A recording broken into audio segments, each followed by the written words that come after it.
নিঃসন্তান দম্পতি আমি দেখেছি, তাদেরকে পেলে অনেকে, ভাই কি সমস্যা, কয় বছর হইল বাচ্চা নিচ্ছেন না কেন, কবে হবে, কার সমস্যা, আপনার সমস্যা না ভাবির সমস্যা, বেটা তোর কি সমস্যা এটা বল।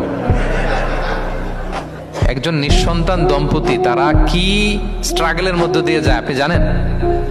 এটা তার জন্য পরীক্ষা। ওই পরীক্ষার মধ্যে আপনি খুঁচিয়ে খুঁচিয়ে, মানে সে kind of his a gynecologist, সে আপনার ইয়ে করতেছে, ট্রিটমেন্ট দিচ্ছে, ভাই কি হয়েছে, এইটা ওইটা, তাদেরকে বিব্রত করে একটা পরিস্থিতিতে ফেলা, এম্বারাসিং একটা সিচুয়েশনে ফেলা, এটা হারাম। এই ম্যানার গুলো ইসলাম আমাদেরকে ধরে ধরে শেখায় যে এটা তোমার বিজনেস না, তুমি খুঁচিয়ে খুঁচিয়ে মানুষের ব্যক্তিগত বিষয় যেটাতে সে বিব্রত বোধ করে, এগুলো তুমি জিজ্ঞেস করতে পারো না।